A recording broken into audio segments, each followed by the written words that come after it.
What's going on, everybody, and welcome to the Other Side of the Firewall podcast, where we talk about the latest and greatest in cybersecurity news, as well as we highlight those movers and shakers and glass ceiling breakers, those people of color who've made it to the other side of the proverbial firewall. My name's Ryan Williams, and as always, I'm joined by Shannon Tynes. What's up? What's up? What's going on? And Daniel Acevedo. How's it going, guys? Let's go. Yeah, he's coming from the other side of the dateline. So, what's going on in the future? Like, let me know what the lotto numbers are, so I can. I wish it was play that way. So definitely continue to tune in throughout the week. So Monday and Tuesday are topics, Wednesday discussion, Thursdays Ask a CISSP. So please tune in for last week where we had Delisha Hodo from SANS Institute. She's the Assistant Director of Advising over there. She gave a lot of good resources. It was a really good conversation. And then tune in for this week where we have Rico Rando. He's a Red Hatter as well as the founder and host of Dem Tech Folks podcast. So DEM Tech Folks podcast. But without further ado, I'll give it to Shannon. All right, everybody. So this article is from Mashable.com, written by Matt Binder.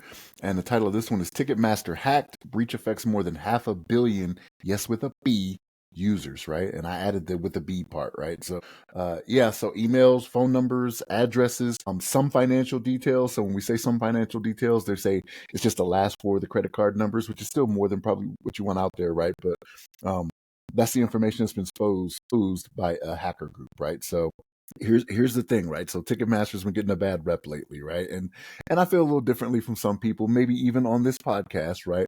About Ticketmaster. Like my thing, the way I understand it is Ticketmaster just not stopping, some of these bots and things like that were happening. It wasn't like they were actually overcharging. It was like some of these third-party folks that were overcharging, but neither here nor there. That's not what the story's about, right? But that's different stuff, and we'll probably delve into that a little bit. But what we're talking about here is Ticketmaster being hacked, and like I said, it was, I want to say it was 560 million is the number they gave on here. People who had their information, like I said, people's names, full names, addresses, phone numbers, email addresses, order history information, including the ticket purchase details, right? Which to some people can be embarrassing, right? Like if you're a big tough guy and they find out you're a Swiftie, some people might have some problems with that, right? Getting that out there, they'd be like, "Oh no, I'm not a Taylor Swift fan." But like, says right here, and this trove of information has been leaked. That's what you've been doing is going to flying to England to see to see Taylor Swift or whatever it may be, right? But so with the information that was stolen, again, it could be a little more embarrassing, right? There's no socials or anything like that with Ticketmaster. And if I'm being honest, I think I may have used Ticketmaster like one time in my life, right? So my information could be out here too, right? But it was so long ago, and they keep this information forever, even when you think it's not being kept, right, or it's gotten rid of after a certain amount of time. Don't always believe that, right? We learned that from the Ashley Madison hack, right? Even if you thought your information was gone, it could still be there. But so Ticketmaster, they're getting their comeuppance, according to some people, right? Because they just don't like them because of the way they do business, right? But this is sensitive data, right? And 500 million users. And this is where we talked about this before, where the second and third order effects of this, right? So like if they have your email, right, that's when the phishing can come in, right? They got the last four digits of a credit card number, right? It could be one of those things where some places only ask for certain verification like that. Like, is this the last four? Yeah, yes. Okay, I have the address, I have the name, I have the last four of this credit card. Let me purchase whatever, open account, whatever, right? Whatever it may be. I know the Social Security number is usually the holy grail of these hacks, right? Where people are like, "Oh, my social got out there," but there have been so many hacks now recently to where it's like, yeah, your number's probably still out there, just not in this hack. You know what I'm saying? But they got it elsewhere, right? It's just like when you're in the Department of Defense, they talk about the accumulation of information can change classification. Like that's kind of what it can be here, right? Some other hack, they have this information, they got this information, they put it together, they got the whole thing, they got everything they need, right? But Ticketmaster to the 2.5 billion, that's a lot of people, right? A lot of people. So this is one of those things going to have far-reaching effects. I already know it is, right? We talk about this all the time, like I mentioned before, the second and third order effects and how it's going to be far-reaching from this point forward. But I mean, it's getting to a point now where, to me, and this is just Shannon speaking here, right? You get a little scared, like even seeing the lock on some of these websites doesn't mean anything anymore, right? It's like, okay, it's secure for me putting my information in there, but they're not doing it going through this browser to get my information, right? They're going to the core of it, going through these companies, hacking them that has poor security on the far end that you just don't know about till something like this happens, right? So I don't know, man. It's getting a little fishy out there, but this is what we wanted, right? We want the convenience of just tapping some keys on the keyboard and getting whatever we needed, right? We don't want to have to show up to will call or show up to a window to purchase tickets for a concert or anything like that, right? We don't want to do that anymore, right? This is I'm what not we going to will asked call. for. You know, I'm just saying. That's what I'm saying, though, right? Like this is what we asked for and what we wanted. So this is the dark side of that coin, right? This is the other side of that, to where it's like, this is what can happen. So yeah, over 500 million people, over 500 million users of Ticketmaster got their information out there, and so it's only a matter of time before it comes out that y'all find out I like Alanis Morissette or something like that. You know what I mean? Like it's only a matter of time. But Daniel, what's your thoughts on this, man? Man, we are lucky it's a security podcast because I'd go on about Ticketmaster.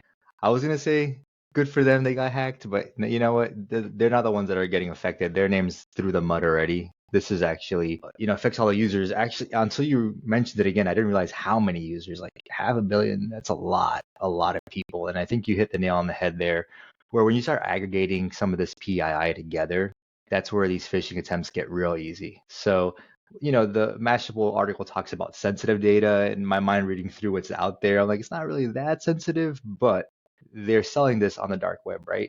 I think, I don't know if it's this article or the other one that we're going to talk about later, talks about the price point. I think it's actually the other one, but the price point of what the data is being sold for. Something like this, which is not socials, might not be that expensive. So if they got this information from this hack, and then they got your social from one of the larger hacks that have happened over the many, many years, now they can start piecing things together, and it's very easy with this type of information, though, from Ticketmaster to do a targeted phishing attack to you. So they know what type of music you like, and then they can get some open source stuff, off your social media, Facebook, Instagram. Now they can start piecing together a nice email, text, with AI, video, or voice call to you, where it sounds very realistic, and then all of a sudden you're calling back a number or clicking a link, and then that's where they get you for real. So it just shows how easy these things are, right? On the far end, you know, and just shows you how well prepared you need to be by listening to amazing podcasts like these to think about things like, you know, strong endpoint security in your house, using VPNs not only for going to pirate movies and basketball games, but also for doing online purchases, or just having the VPN on all times while you're doing your traffic. Just another small layer of protection, right? Good antivirus and other stuff, that you can do that are low level.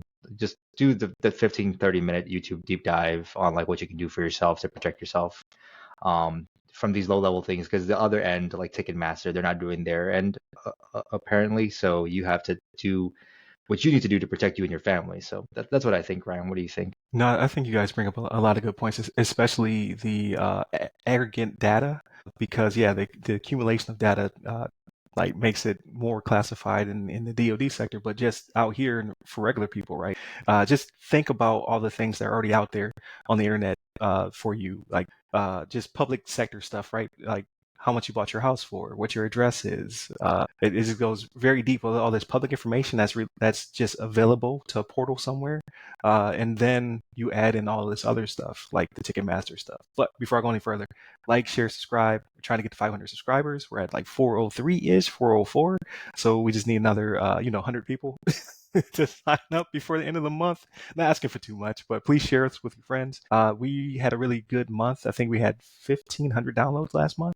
So it was a little bit of a spike. And we're generating a lot of content. So please go and watch and read and all the other good stuff. So it's not all for naught. We did 5 episodes. So 4 of The Other Side of the Firewall, 1 Ask Us SP, which was Delisha Hodo. She was on the episode. It's her second time. It was a really great interview. This week upcoming, we have Rico Rando, another really great interview from a fellow veteran, right? Marine veteran. He's been a SSP for like 13 years. Just really down to earth dude, real cool guy. We talk about not only how he started his podcast, how he went from the DoD to contracting, so on and so forth, but also the inspiration and what he's trying to do in the community to build a legacy. So definitely check that out. And then GPTs have been taking over my brain this week, so I made 2.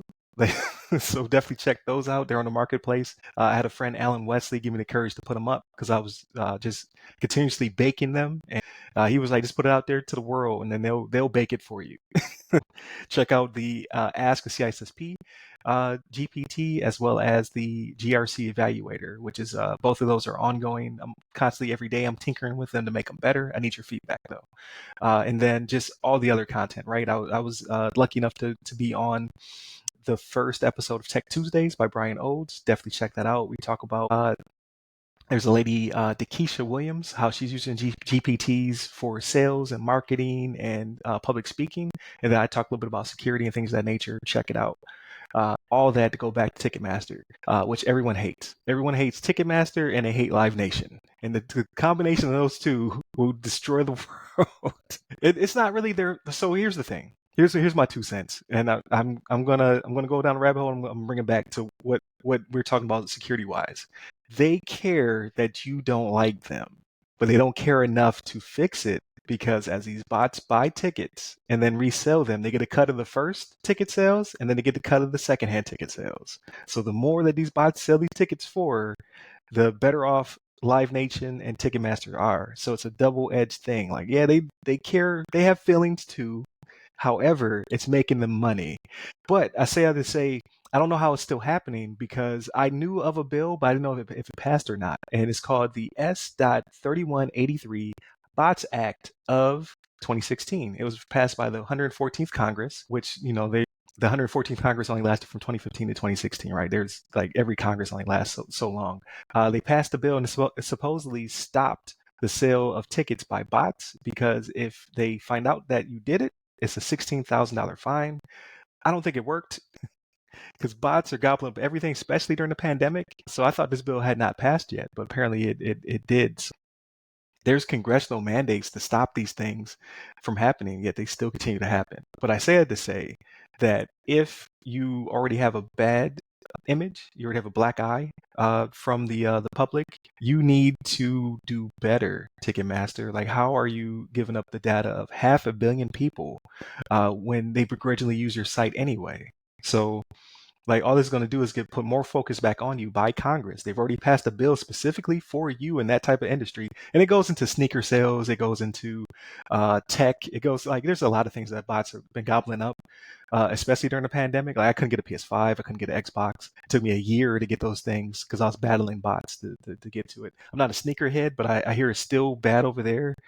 Same thing with Supreme. I don't buy anything by Supreme. They sell everything from hoodies to crowbars with the Supreme tag on it. I don't get it. It's a thing. People love it. But you're never buying it firsthand. You're buying it second or third hand because it's already been gobbled up by these people or whatever. And it's kind of your own fault. Don't like I'm not defending people who go after these products even though they're grossly overpriced. You do what you do. I buy tech. You buy sneakers. It is what it is. But at the end of the day, Ticketmaster, you are going to have a lot of scrutiny put back on you. You're going to have whatever Congress is currently running will most likely have to double back and look at you because they're already in healthcare business, right? Because of United Health, which is still a travesty, still going on, as well as there was one that just came up. There's another health group that just got hit. So they'll probably be before Congress as well. But now Ticketmaster is probably going to have to come 500 million people. Like they're not all U.S. citizens, but they're probably going to have to come back to the tribunal to get slapped again because it's just inexcusable because people can't protect themselves from you, right? They have to give you their information in order to make this process happen or not use you. But who else are going to use? Live Nation? And then it's the same thing. It's the same pain point. Like if you were the only one providing the service, you have to protect your clients. You have to protect the customers at all costs. And when they start peeling back the layers to figure out what you did wrong here, it's going to cost you a lot of money. So this is my two cents. So the act you were talking about from 2016, like with the bots, like I was not aware of that either. But I think it's something that, yeah, it's a law, but it's probably just not enforceable, right? Let me not say not enforceable. It's a lot to enforce it, right? And so yes, it's hard. Yeah. So if the companies don't report it, like the U.S. government doesn't care, right? It's like, whatever. You know what I mean? So I think there's going to be second and third order effects though, because of now there's scrutiny put back on you, and it impacts them as well, right? Like you said, Alanis Morissette, or I don't know, think of another old artist that a congressman or woman might want to watch.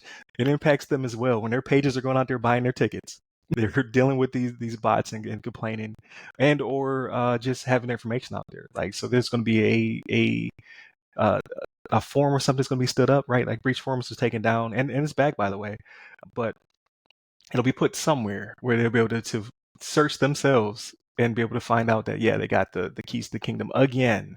Like you said, aggregate data again. So it's annoying to not only us as constituents, but it's also annoying to them as the lawmakers, right? So I don't know. I don't know what's going to fix this, because again, like they're just trying to merge. Like Live Nation, I think, was trying to either merge with them, or there's something happened where the two of those tried to be in one entity, and there was pushback because there's no other service as big as those two are. Unfortunately, everyone else you're going through is piecemeal. Like when I bought the Kevin Hart tickets through the Straz, it's kind of iffy. I'm not gonna lie.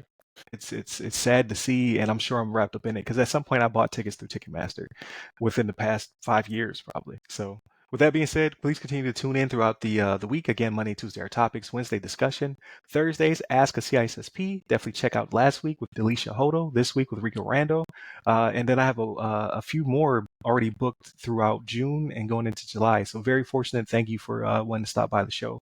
And then Fridays, everything else, movies, books, games, all that good stuff. We talk about upcoming graduations. I broke a tooth this weekend, so definitely gonna talk about that.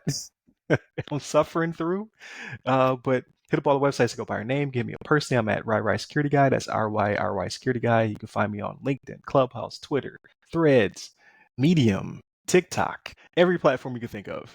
And you, Daniel, where can they find you? Unfortunately, only on LinkedIn. I had to step my game up. Or not. You'd be like Shannon. You're closer to Shannon than I am. So Hmm. definitely hit up all the websites, all the things. Stay safe, stay secure.